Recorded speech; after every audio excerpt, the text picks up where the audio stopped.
La panique des réfugiés congolais sur fond d'affrontements entre les rebelles du M23 et les soldats de la République démocratique du Congo, à Goma. Le pouvoir central refuse de négocier avec les insurgés. Kinshasa accuse le Rwanda voisin d'être à l'origine du soulèvement. L'armée congolaise aurait d'ailleurs procédé à des tirs au-delà de ses frontières. La présence de l'une des plus importantes missions de paix des Nations Unies dans ce secteur ne parvient pas à sécuriser la région. Les rebelles ont pris position hier à l'extérieur de Goma, la capitale de la province du Nord Kivu. Notre objectif était de venir ici pour défendre notre cause, explique ce rebelle. Nous n'avons pas l'intention d'entrer dans Goma, mais si l'armée congolaise nous attaque, nous y entrerons. Le M23 exige l'ouverture immédiate de négociations directes avec le gouvernement ainsi que la démilitarisation totale de l'aéroport et de la ville de Goma. De son côté, Paris demande à l'ONU une résolution condamnant les rebelles.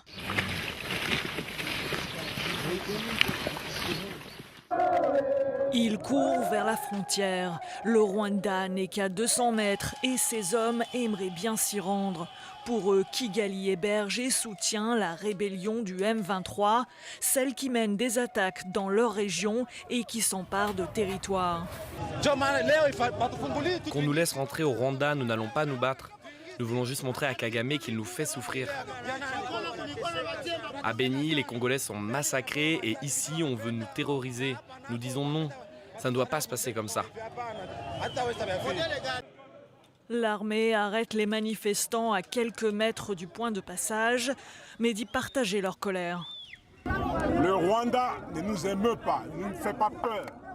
Et nous allons le combattre. S'il veut la guerre, il aura la guerre. Pour le moment, nous vous remercions pour vos actions. Nous vous demandons à manifester pacifiquement. Rébellion à dominante Tutsi, le M23, vaincu en 2013, reprend les armes fin 2021. Lundi, les rebelles s'emparent d'un territoire plus au nord, à Bunagana. Vendredi, 2 petits-enfants sont tués dans le bombardement de leur école lors de combats entre le M23 et l'armée congolaise. Cette semaine, le gouvernement hausse le ton contre Kigali, qu'il accuse d'avoir participé au financement et à l'armement des rebelles. Le gouvernement rwandais dément toute participation au combat ou soutien au M23.